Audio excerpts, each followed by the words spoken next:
Bwana Yesu apewe sifa. Ninakusalimu kwa jina la Yesu Kristo. Kwa majina ninaitwa Apostle Deusi Simon. Ni kiongozi wa huduma ya utume kwa mataifa yote. Tunamshukuru Mungu kwa ajili ya Jumapili ya leo ya tarehe 1 mwezi wa pili mwaka 2026. Tumekuwa na ibada njema iliyojaa utukufu wa Mungu. Lakini pia tumekuwa na mhubiri ambaye ni Dr. Monica Mbaraka, amekuwepo, mkurugenzi wa wamama ambaye anaishi Sirari. Kwa hiyo amekuwepo siku ya leo kwenye huduma yetu ya utume kwa mataifa yote. Tumekuwa na ibada njema iliyojaa nguvu za Mungu, lakini amekuwa na somo ambalo amezungumzia habari ya kupandishwa, kwamba si kila mtu aliyeko juu anaweza akawa amepandishwa na Mungu. Kuna watu wengine wanapandishwa na ibilisi na kuna wengine wamejipandisha wenyewe, lakini pia na Mungu anaweza akampandisha mtu. Akawa anazungumzia kwamba ni vizuri mtu apandishwe na Mungu, sio kupandishwa na shetani au kupandishwa au akajipandisha mwenyewe. Na tumekuwa na ibada nzuri sana. Tunamshukuru Bwana Yesu, tumebarikiwa kwa kweli, na tunaamini kabisa Mungu sasa anatupandisha mwenyewe viwango hadi viwango. Sawa sawa na neno lake linavyosema, Mungu mpandisha mtu kutoka chini na kumketisha mahali pa juu sana. Kwa hiyo tunaamini Mungu ndiye anayepandisha watu na kuwaweka juu sana. Mungu wa mbingu na nchi akubariki sana. Usikose kuja kwenye kanisa letu la utume kwa mataifa yote linalopatikana Nyakato Maina. Mungu akubariki kwenye eneo moja inaitwa Obama. Barikiwa sana, tunakupenda. Asante, na Mungu wa mbingu na nchi akubariki sana. Amen. Shalom, na wasalimia watu wote katika jina la Yesu. Mimi naitwa Dr. Monica Mbaraka, mtumishi wa Mungu, ninakaa Sirari katika mpaka wa Kenya na Tanzania, lakini niko Tanzania, ni Mtanzania. Nachozungumzia kuhusiana na neno la leo, neno ambalo nimelipa kichwa cha habari, kushuka ulipopanda. Mara nyingi tunataka nguvu za Mungu. Ili Mungu aweze kutuinua lazima tushuke mbele zake. Nimetoa mfano wa mada ya Zakayo. Zakayo alikuwa anataka kumuona Yesu, akapanda juu, lakini Yesu alipofika pale akamwambia ashuke. Kwa hiyo tunahitaji kushuka, maana kuna kupanda kwa aina 3. Kuna kupanda, mtu anaweza kujipandisha mwenyewe kama Zakayo, lakini Mungu anaweza akampandisha mtu pia akamuinua, hiyo haina shida. Lakini shetani naye pia anaweza akamuinua mtu juu, kama alivyomuinua Yesu, akamweka juu ya kinara cha hekalu na akamweka juu ya mlima mrefu ili ajitupe chini, na kama angejitupa angepata madhara. Kwa hiyo tunatakiwa kusubiri mpango wa Mungu kwenye maisha yetu, tuendelee kumtegemea na tuendelee kunyenyekea mbele za uso wake, na hatimaye atatukweza kwa wakati wake. Usijiinue wala usikubali kuinuliwa na shetani. Nachopenda watu wajifunze hapo ni kunyenyekea na kumtegemea Mungu. Vijana natamani kabisa kupata muda nao, kwa sababu vijana Biblia imewasifu wana nguvu.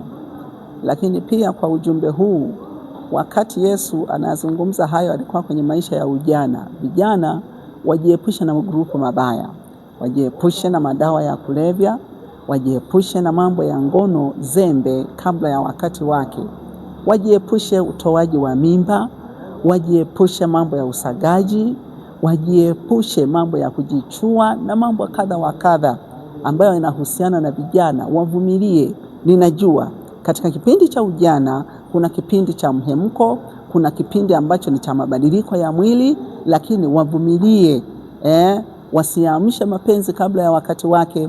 Matokeo yake tunapata madhara yanayotokea ni watu kupata mimba za utotoni, kitu ambacho ni danger, ni hatari kubwa sana katika kizazi tulicho nacho. Kwa hiyo ujumbe wangu kwa vijana, wampokee Yesu awe mwokozi wa maisha yao na watunze ujana wao, wasiharibu binti wao, wasiharibu ujana wao. Kwa majina naitwa Fred Gata.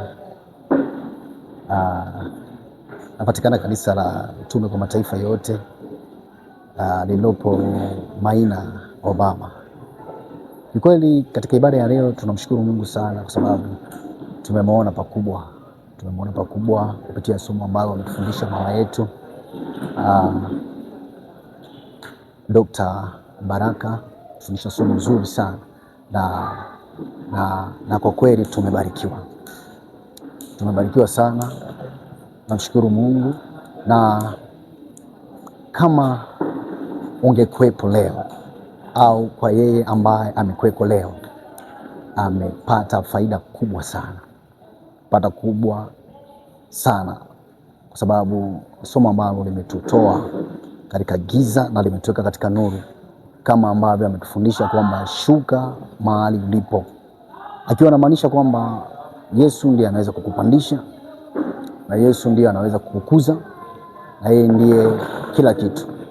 Kwa hiyo huwezi kujikuza mwenyewe, huwezi kujiinua mwenyewe, bali Yesu mwenyewe ndiye anaweza kukupandisha, sio wewe mwenyewe kwa juhudi zako au maarifa yako. Kwa hiyo tumefaidika sana, na nikukaribisha na wewe pia ambaye ungependa ujifunze vitu kama hivi, masomo mazuri kama haya. Karibu kanisani kwetu.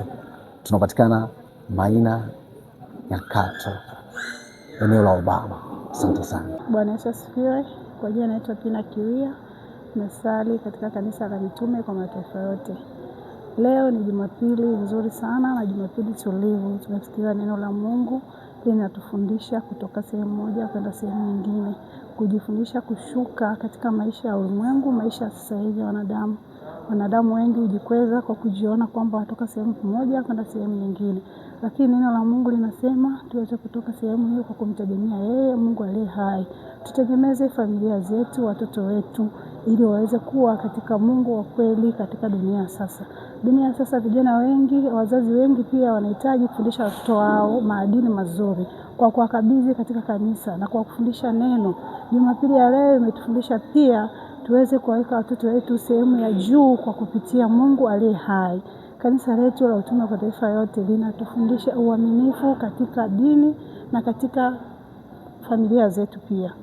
Ukiwa na imani katika maisha yako, katika kazi yako, katika biashara yako, pia katika familia yako, utatafuta kanisa la kweli ambalo linaamini Mungu aliye hai. Kumwamini Mungu aliye hai ni kujikana pia peke yako. Ukijikana wewe mwenyewe, utakuwa katika sehemu iliyo sahihi. Kuyaacha ya dunia na kuyafuata yaliyo ya kweli. Kuyaacha mambo mabovu na yanayotupotosha. Kuamini Mungu wa ukweli na sio Mungu wa dunia hii. Wengi wanaamini kwamba ukipata pesa, ukipata mali umemaliza, lakini hapana. Kumwamini Mungu anakupa vyote ambavyo ulivyo navyo. Vyote ulivyo navyo na kwa uwezo wake Mungu, watoto, familia, pesa, hata majirani, marafiki, wote kwa uwezo wa Mungu. Kwa hiyo tumwamini Mungu, tuwalee watoto wetu katika kanisa lile la kweli na Mungu aliye mwema.